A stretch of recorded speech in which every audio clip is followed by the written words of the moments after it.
Assalamualaikum warahmatullahi wabarakatuh. Waalaikumsalam Waalaikumsalam warahmatullahi wabarakatuh. warahmatullahi wabarakatuh. Ya, alhamdulillah ya. Alhamdulillah ala jami' ni'amihi alaina. Salatan wa salaman mutalazziman lil Muhammadin al-mab'uts rahmatan lil alamin. Kita bersyukur ya, tentu selalu dalam kondisi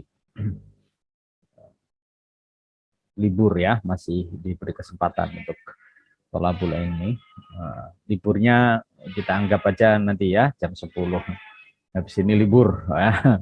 Sampai nanti malam jam 10 ya. Toh juga hari ini nyepi ya, kalau nyepi di rumah saja biar terasa sepi ya. Oke, jadi kuliah kita nanti ini juga sepi-sepi aja ya, jangan yang rame-rame.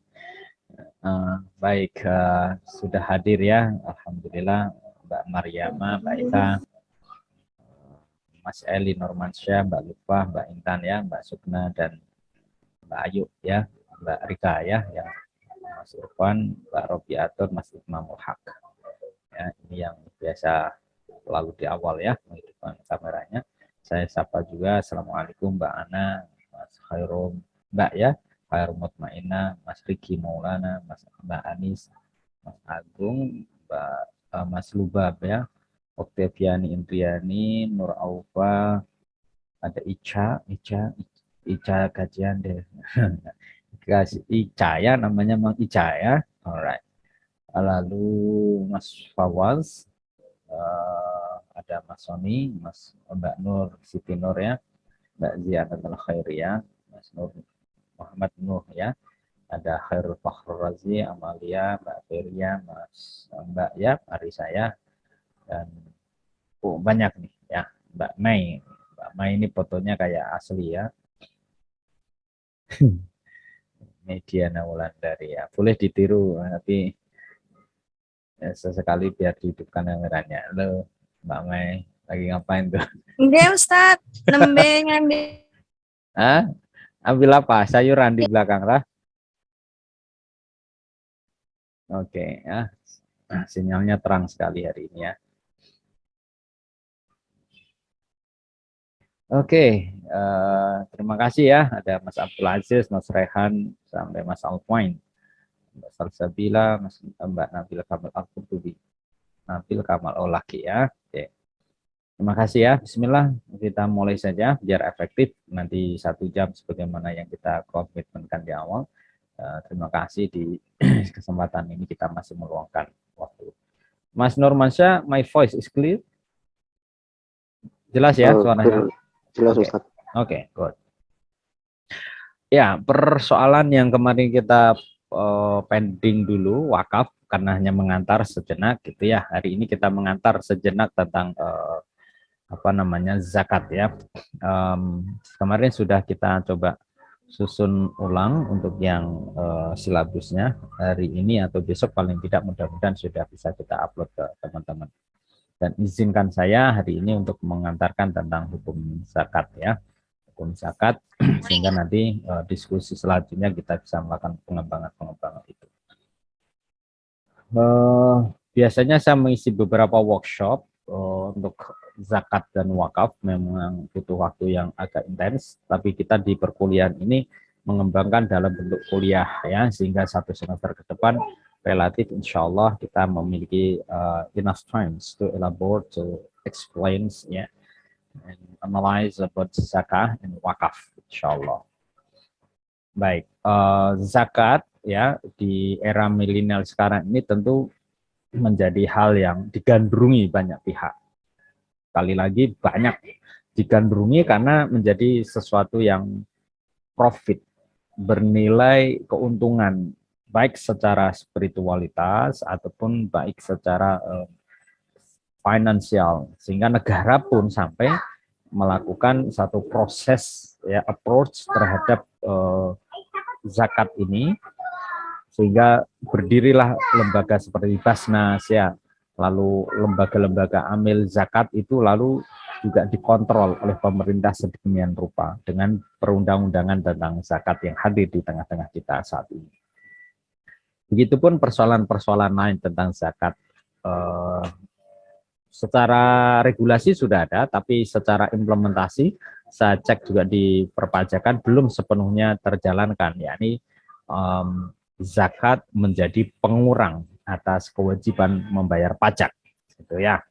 Mungkin for some people yang tak terbiasa dengan zakat atau tak biasa dengan pajak yang jumlah besar, kayaknya apakah signifikan ya membayar zakat menjadi pengurang pajak?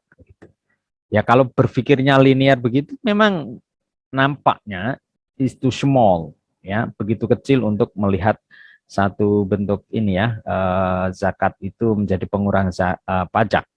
Tapi Mbak Sukna ya, Mbak Mariama, Mas Nurmansyah, bayangkan bahwa Anda punya ya perusahaan yang berbasis kemudian nilai-nilai agama, nilai Islam begitu, dan itu apakah perusahaan juga wajib zakat? Wajib. Nah, kenapa? Karena mereka juga memiliki modal. Bayangkan ketika kemudian perusahaan-perusahaan itu memiliki keuntungan bersih saja per tahun atau per bulan bahkan itu miliaran, ya, dan lalu harus dikurangi 2,5%. Nah, satu bulan misalnya untuk sekelas perusahaan-perusahaan itu uang 100 miliar itu enteng, ya, setengah persennya berapa? Ya, ya, jadi 2,5 M itu besar sekali, ya, apalagi harus dikeluarkan. Nah itu maka berpikirnya adalah regulasi yang secara universal, tidak kemudian secara parsial, individual begitu, sehingga nuansanya kayak zakat itu kecil sekali itu. Enggak, zakat itu potensinya sangat besar, it's very huge, atau bahkan di dalam beberapa buku itu disebutkan dengan istilah giant. Giant itu raksasa. Jadi kalau membangkitkan ya semangat menunaikan zakat di Indonesia itu seakan kita membangkitkan raksasa yang sedang tidur. That's Indonesia situations in this day about zakah dan wakaf. Ya, maka ini menjadi hal yang menjadi penting, our concern how to focus on zakah dan wakaf. Dan sekali lagi saya meneguhkan pada teman-teman sekalian yang di HKI ini itu menjadi juga ruang yang luar biasa bagi alumni-alumni HKI. Kenapa? Karena teman-teman memiliki otoritas, kompetensi ke arah sana untuk menjadi para aktivis-aktivis zakat dan wakaf. Setidaknya itu. Apalagi kemudian filantrop Islam secara umum, sedekah, infak, ya, hibah, hadiah dan sebagainya itu luar biasa gitu. Jadi jangan heran kalau besok-besok, nggak usah besok, sekarang aja amil-amil itu sudah naiknya mobil-mobil mentereng tuh gitu. Ya, lihat aja Basnas itu, mobilnya keren, sudah mewah-mewah begitu. Itu Basnas tingkat kabupaten, apalagi tingkat provinsi, apalagi tingkat nasional, atau kemudian juga LAS, lembaga amil-amil zakat itu sekarang luar biasa, ya. Bagaimana kemudian spirit fundraising, karena kemudian dengan mengelola zakat itu amil memiliki ya satu bentuk hak 2,5% itu kan itu ya, dan bayangkan kalau itu miliaran yang difundraisingkan menjadi kemakmuran tersendiri gitu. Ustaz, apa ya bagian dari amil? Ya saya sedikit banyak ada di lembaga amil gitu ya. Di amil nasional saya ada juga, di Jawa Tengah juga ikut nimbrung untuk memotivasi dan aktif menggerakkan masyarakat di situ. Oke ya, nanti kita lihat lebih dalam lagi. Jadi teman-teman sekalian, kalau kita mengacu ya pada satu nasib zakat di era kekinian ini, memang agak menyedihkan dibandingkan misalnya dengan haji. Karena apa? Karena haji orang melihatnya langsung, hartanya besar, tapi orang datang itu luar biasa antriannya sampai sekarang. Mas Alven sampai nunggu berapa puluh tahun, Mas? Tahu nggak? Ya, misalnya Mas Alven, Mbak Sukna hari ini atau besok ya daftar ke Departemen Agama melalui Bank Syariah, karena nggak boleh ya daftar haji tidak melalui Bank Syariah. Semuanya harus melalui Bank Syariah sekarang. Itu nunggu berapa lama? waiting list itu untuk pemberangkatan? Tahu nggak Mbak Sukna, Mbak Ayu? Mas Alvin? Untuk Jawa Tengah. Semarang dah. Voice-nya belum itu Mbak Sukna. Berapa lama coba? Mbak Ica, tahu? Hampir 28 sampai 30 tahun. Ya, besok ini lah Kalau daftar. yang plus lebih cepat Ustadz. Iya, plus duitnya ya plus toh. Plus pun itu 5 tahun. Kecuali yang Foroda. Foroda itu hampir 175. Ya, kalau melalui Departemen Agama cuma 25, nanti ngendon ya kenaikan-kenaikan berapalah sesuai dengan juga kenaikan dolar ya 30 tahun paling enggak nunggu. Jadi kalau begitu gimana? Ya baiknya kalau teman-teman sudah punya duit mendingan langsung daftar aja. Sekarang ya. Kalau Mbak Sukna sekarang usia 21 tambah 30, nanti usia 51 tuh baru berangkat. Ya kalau mau cepat petugas haji.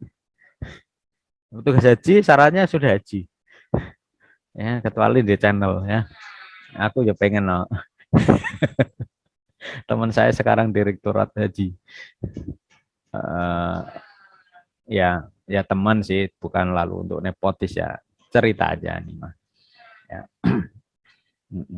Artinya apa? Ya teman-teman sekalian, haji tadi kaitannya dengan zakat, sekalipun itu besar tapi orang banyak minat. Nggak tahu tuh. Mungkin juga profit sosialnya tinggi. Oh, Bu Hajah, ayo, Hajah Ica, gitu ya. Haji Alpen, nah gitu. Tapi nggak ada yang Pak Zakat Alpen, nggak keren kan orang tak menunaikan zakat ya. Hajah Intan, wes, ya. Tapi ini sudah wakaf Norman Syah, wah, senilai 50 juta ya tetap nggak keren. Tapi kalau sudah berangkat haji ya, haji pun sebenarnya haji plus itu kurang keren ya karena di sana hanya sebentar. Yang keren itu ya malah yang lama-lama itu sebenarnya. Ya, tapi itulah pilihan. Ya, berbeda dengan 2010 ya. Dan itu salah satu kenapa kemudian memang haji ini sedang digoyang-goyang ya. Mudah-mudahan nanti diperluas Masjidil Haram sehingga kapasitasnya itu bisa meningkat 10 kali lipat.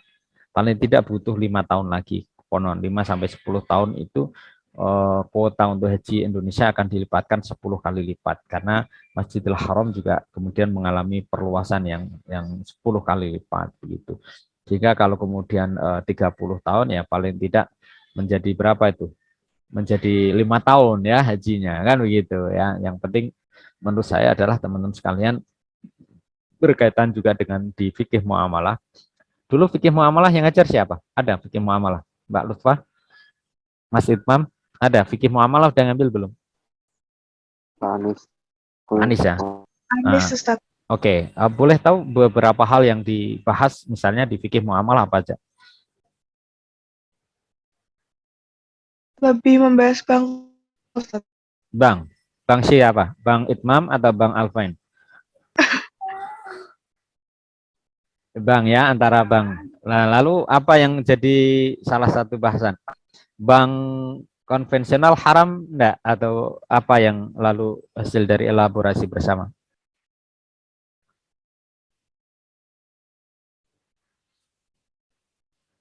Lupa. Semester berapa tuh?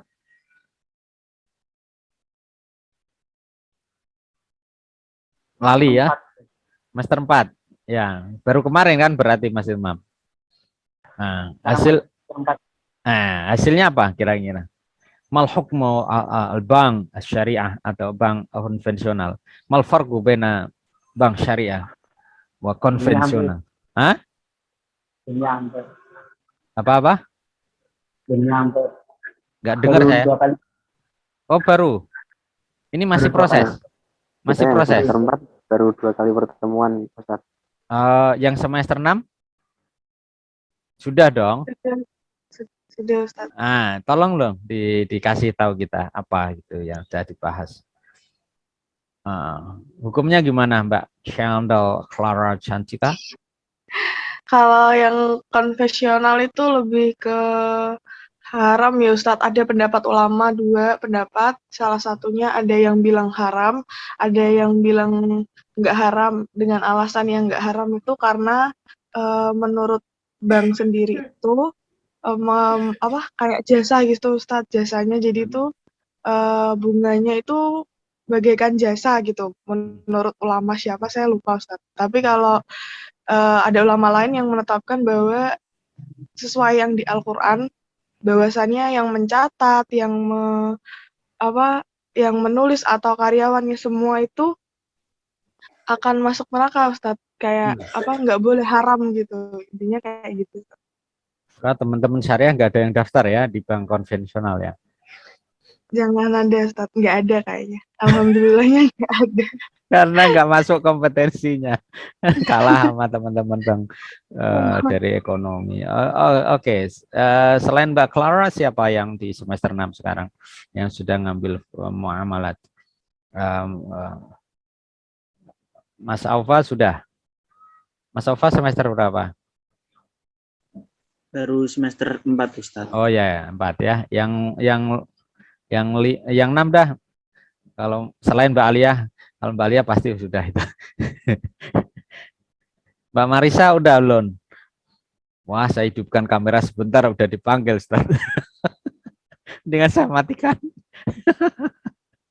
Iya, itu kayak saya ikut international conference ya. Dengan orang-orang Timur Tengah, daripada ditunjuk dimatiin aja kamera. Wah, akhirnya disyaratkan harus ikut selama 2 bulan. Hidup semua ini.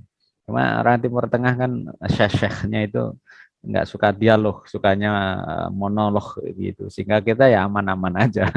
Ya, yang tanya biar yang suka ngomong aja, kita dengerin aja itu. Ya, alhamdulillah selesai 2 bulan ya pelatihan dengan para masyayikh ya, saya Syekh Al Azhar saat itu waktu pandemi kemarin. Saya ingin the last questions ya, mengkonfirmasi yang semester 6, silahkan. Kenapa kemudian di bank, kalau kemudian bank konvensional itu dinyatakan oleh ulama masih halal ya untuk haji, lalu kolaborasi dan sinergi wakaf tunai itu harus dengan bank syariah.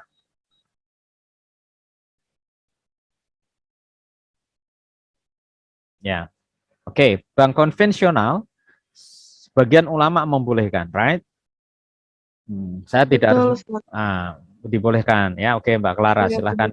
Lalu kenapa untuk setoran haji, pengelolaan haji, untuk kemudian juga pengelola wakaf tunai itu tidak boleh bank konvensional, harus bank syariah? Why? Berarti bank konvensional haram dong.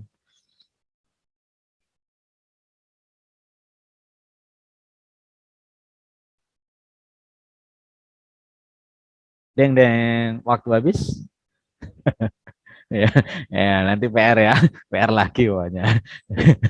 Ya, yang sangat jelas haram itu adalah rentenir ya.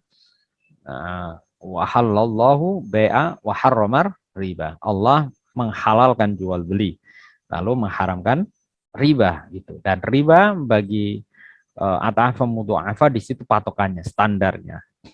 Oleh karena itu oleh sebagian ulama bank itu belum at'afa mudha'afa, sekalipun itu bank-bank konvensional ya. Lalu di sebagian ormas yang lain menyatakan untuk bank sebaiknya di bank yang negeri karena orientasi dan hasil keuntungan itu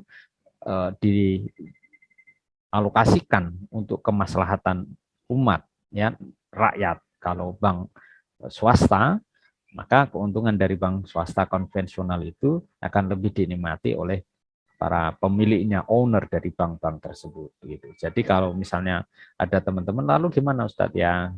Kalau di dalam kesempatan yang memungkinkan, tidak usah hutang. Kalau memang harus hutang di bank syariah.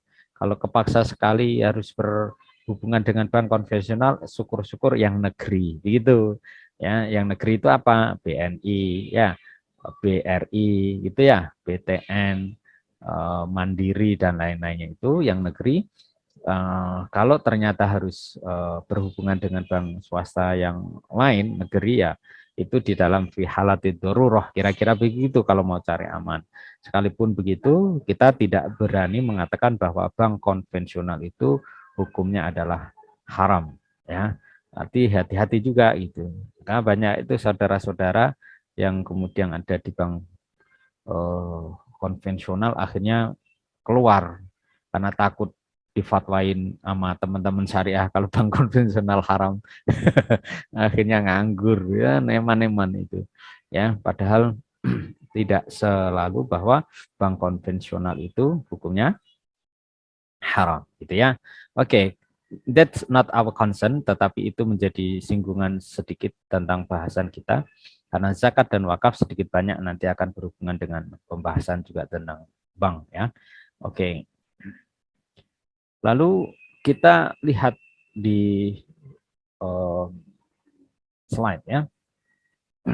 Perintah tentang zakat itu ada di dalam Al-Quran sebanyak 82 bersamaan dengan sholat yang menunjukkan hubungan erat antara zakat ini dengan sholat. Aqimus sholat wa atuz zakah misalnya, ya. Jadi dia berurutan, itu rata-rata di situ perintah ujub itu menjadi satu hal yang bersandingan, lalu menjadi keharusan bagi kaum muslimin ketika sudah termaktub. Maka rukun Islam, ya, yang 5, di situ ada sholat, di situ ada zakat, ini kewajiban yang berurut. Dan tadi kita sebutkan juga ketika pembahasan tentang haji, sekalipun itu mengeluarkan biaya besar, sama-sama rukun Islam, tapi dia lebih populer daripada zakat. Itu tadi karena berbagai ini, ya, keuntungan sosial mungkin, ya, popularitas dan sebagainya. Nah, bagaimana dengan sholat dalam rangka mengembangkan kesalehan ritual, zakah dalam mengembangkan kesalehan sosial, gitu. Dua transformasi ini menjadi spirit bagi kita untuk menebarkan rahmah.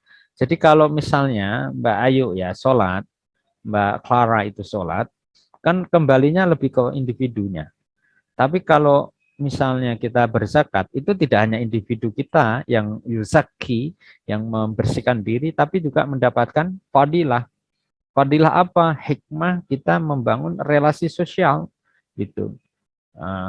Relasi sosial apa? Kedekatan dengan para asnaf, ya, doa dari para asnaf, itu yang menjadi pembeda sebenarnya, ya. Tapi sekali lagi bakhilnya sifat manusia itu menjadikan zakat sampai saat ini masih butuh perjuangan untuk lebih populis, ya, di tingkatan masyarakat kita umat Islam. Nah, ini kalau kita lihat dari sedikit kesejarahan, zakat diperintahkan pada tahun kedua Hijriah di Madinah, ya. Spiritnya sejak di Mekah. Namun demikian, Nabi selalu mendorong umat Islam untuk apa? Saling membangun solidaritas. Dan kita mengenal betapa antara kaum muhajirin, kaum ansar terbangun, ya, solidaritas yang tinggi. Juga bagian diantaranya adalah karena dibangun oleh nuansa filantropi. Dan bahkan kita mengenal di masa sahabat Abu Bakar, para pembangkang-pembangkang yang membayar zakat itu diperangi, ya. Apalagi saat itu banyak muncul, ya, dari para kalangan nabi-nabi palsu, Musailamah al-Khazzab dan lain sebagainya itu. Wa in kuntum fi raibin mimma nazzalna ala abdina fa'tu bisuratin min mislih wa du'u syuhada'akum in kuntum shadiqin. Fa lam taf'alu wa lam taf'alu fattaqun nar allati waquduhan nasu wal hijarah uiddat lil kafirin. Jadi tantangan-tantangan itu sudah sejak dulu kala. Kalau sekarang ini muncul, ya, para pengaku nabi atau kemudian yang membuat kitab-kitab baru, itu udah sesungguhnya perulangan sejarah, gitu, ya. Nah, zakat kalau kemudian kita ingin juga membahas lebih dalam, ya, saya kembalikan lagi ke slide. Belum diperintahkan di Mekah sebab kondisi umat Islam yang masih individualistik. Nah, sekarang mestinya sudah harus digalakkan. Bahkan instrumen membangun ekonomi keumatan sekarang bisa dilalui dan dilakukan melalui zakat. Dan doakan saya mudah-mudahan beberapa waktu ke depan berbagai penelitian yang saya lakukan sudah mulai ke arah kolaborasi ya antara zakat dan pemberdayaan ekonomi, pengembangan UMKM dan lain-lainnya. Sehingga harus berkolaborasi dengan teman-teman ekonomi, dengan teman-teman hukum dan lain sebagainya. Dan saya kira itu potensi yang menarik gitu. Jadi kalau teman-teman mahasiswa yang juga senang dengan penelitian, coba gitu bangun kolaborasi penelitian dengan fakultas yang lain. Dan itu tidak mungkin bisa dilakukan bagi pribadi mahasiswa atau saya dan teman-teman dosen yang tidak melek lintas fakultas itu. Dan itu yang sesungguhnya kita sangat potensial di Unisula sebagai kampus Islam yang bisa yang disebut dengan interkoneksi ya, interdisiplin, interkoneksi ya, itu menjadi lebih nyata. Pribadi yang memiliki concern syariah lalu berkolaborasi dengan teman-teman ekonomi, bisa berkolaborasi teman-teman FAI ini dengan teman-teman farmasi, kedokteran, bahkan kemudian saya sedang juga menginginkan suatu hari nanti berkolaborasi penelitian dengan teman-teman tata letak kota. Karena Islam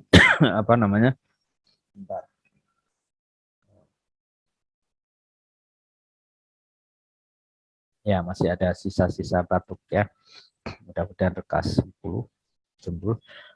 Itu planologi ya, tata letak kota. Itu ada fikih bi'ah namanya, Mbak Hurmatun Naufa ya, Mbak Sukna. Jadi bagaimana membangun rumah, membangun masjid, membangun pesantren, membangun apapun itu, termasuk gedung-gedung itu, sesungguhnya di dalam Islam juga ada tata nilai yang perlu diperhatikan, dan itulah menjadi penting planologi ya, tata letak kota, lalu nanti berkaitan dengan pembuangan limbah dan sebagainya, itu menjadi satu kajian yang tadi kolaboratif gitu ya. Nah, ini juga menjadi penting kaitannya dengan zakat tadi, dengan teman-teman ekonomi, dengan teman-teman yang lain, karena dari sirah nabawi, dari sejarahan kita diajarkan umat Islam untuk membangun suatu kekuasaan itu membangun dengan berbagai kekompakan yang ada. Dan selama ini kita di Indonesia agak dibuat dikotomis ya. Makanya seperti Mbak Sarira misalnya, ya ini orang FAI, Nurmansyah FAI, ya pintar agama tok, ya terus farmasi pintar farmasi tok. Enggak, sesungguhnya kita dengan rekonstruksi ilmu yang juga digalakkan di kampus itu justru memiliki ruang tadi kolaborasi bersama gitu. Multidisiplin ilmu, multidisiplin metodologi, multi interkoneksi ya, satu ketersambungan antara kompetensi disiplin ilmu yang di fakultas satu dengan fakultas yang lain. Nah, itulah kenapa kemudian bisa menjadi Islam rahmatan lil alamin ketika ada penggabungan bersama di dalam kerangka hukum Islam mewujud dengan ijtihad kolektif. Ya, tentu saya sebagai pakar atau yang mendalami gitu ya tentang zakat dan wakaf tidak bisa mengeluarkan berbagai ragam fatwa tanpa berkaitan dengan teman-teman yang ahli ekonomi di pajak ya misalnya. Lalu bagaimana dengan tatanan hukum yang bolehlah kita katakan tatanan hukum yang lebih fakultas hukum gitu ya, bukan hukum Islam, dan bahkan termasuk pada kajian-kajian ekonomi. Nah, ruang-ruang ini menjadi ruang bersama di situ. Kalau itu bisa terjadi, saya melihat itu peluang besar sebesar potensi wakaf dan zakat, terutama zakat ini yang menjadi instrumen mengentaskan kemiskinan masyarakat. Gitu. Oke. Nah, ini kaitannya dengan sejarah karena zakat di masa Nabi, zakat di masa sahabat, bahkan wakaf sekalipun di masa Khulafaur Rasyidin dan di masa Kekhalifan Abbasiyah, ya Kekhalifan Harun ar-Rasyid itu menjadi zaman keemasan Islam. Sedikit banyak kalau saya sih optimis ya dalam konteks keindonesiaan, apa yang dirintis oleh para sahabat dulu itu bisa mewujud di Indonesia. Abu Bakar, khalifah pertama, memerangi orang ingkar zakat, ya, karena ini sholat dan zakat satu kesatuan. Keagungan Islam di situ. Maka kalau kita bisa merujuk ya secara etimologis, zakat ini berarti apa? Harta yang diberikan kepada kelompok tertentu dengan syarat tertentu. Dan yang menjadi wajib orang tertentu. Ya, ini hikmahnya. Tapi saya ingin menyinggung ya, Mas Nurmansyah, Mas Abdul Aziz, dan Mas Nur Aufa dan lainnya, Mbak Eka dan seterusnya. Jangan dikira bahwa zakat itu berat. Zakat itu tidak berat. Coba bayangkan, Mbak Lutfa, Mbak Intan, Mas Irfan, ya, sebagai kalangan profesional, wajib zakat enggak dengan gaji per bulan? Mas Irfan wajib enggak zakat? Kalau misalnya Mas Irfan sebagai konsultan hukum misalnya, itu ya. Berapa gaji jenengan wajib dizakati?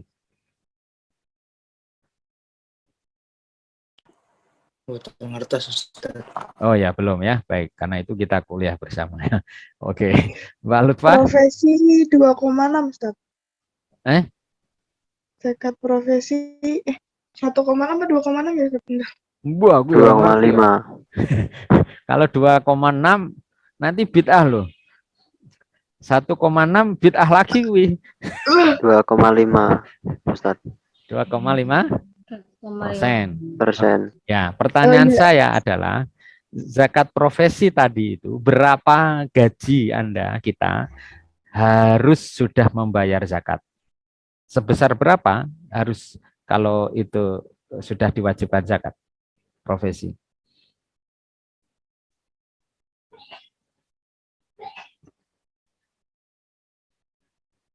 Nanti kita ingin mengatakan bahwa it is not so big, it's very small, sangat kecil sekali apa yang harus kita keluarkan itu. Oke ya, 2,5%, good, that's nice question. Tapi runtutan yang awal adalah berapa persen itu dari berapa nisabnya?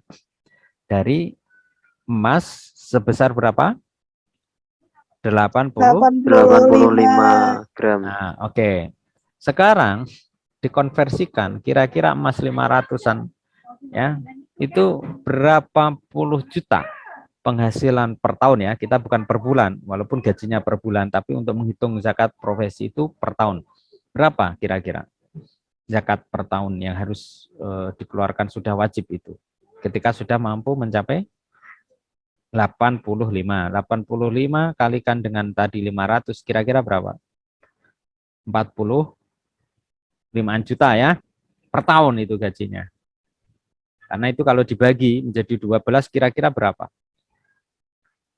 Yuk dihitung kalkulasinya. Ini penting nanti. Ya, 500.000 kali berapa tuh? 100.000 kali 85. Ada berapa? 42. Ya, atau kalau kemudian kita naikkan emasnya menjadi 600, sekitar 45 juta ya, nggak harus persis. Oke, kita 600 kali berapa tadi? 85 gram. Hasilnya adalah 51. Itu kalau emasnya 600. Kalau tadi emasnya 500 cukup 42. Kita ambil tengah-tengah 45 juta ya. 45 juta ya. Dibagi 2,5% itu berapa? 45 juta. 1.800.000. Masa sih? Ya di kalkulator gitu. Kalkulator. Salah Ustaz. Belum Iya. tak kurangi. Oh, 45 iya toh. juta kurangi 1.800.000. Ayo piro? 43 juta 45 juta dibagi 12.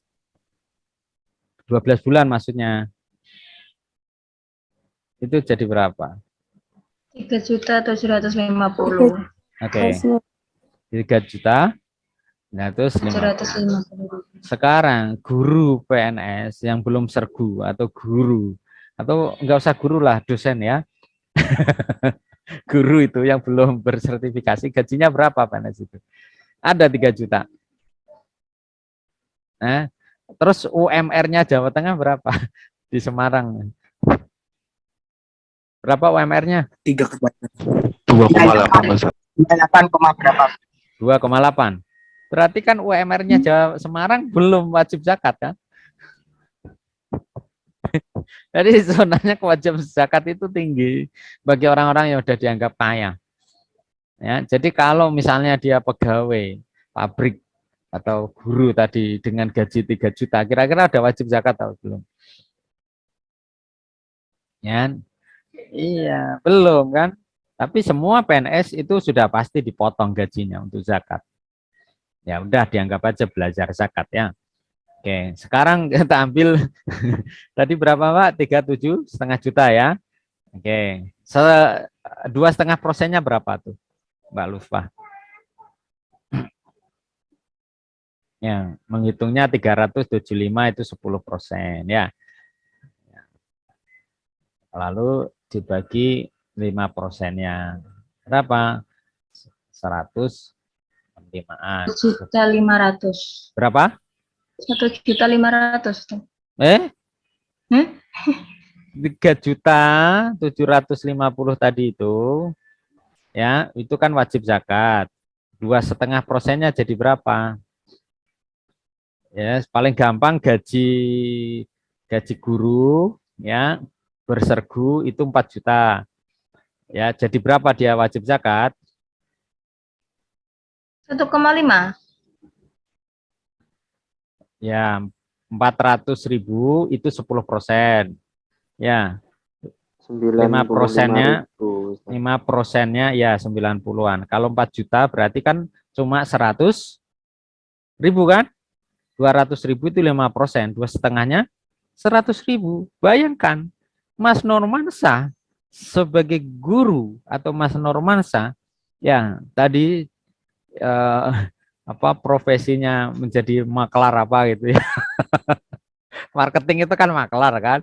Nah, 4 juta loh ya Mas David hanya mengeluarkan 1.000 loh per bulan. Apa Mbak enggak bakhil itu? Ngono ra gelem.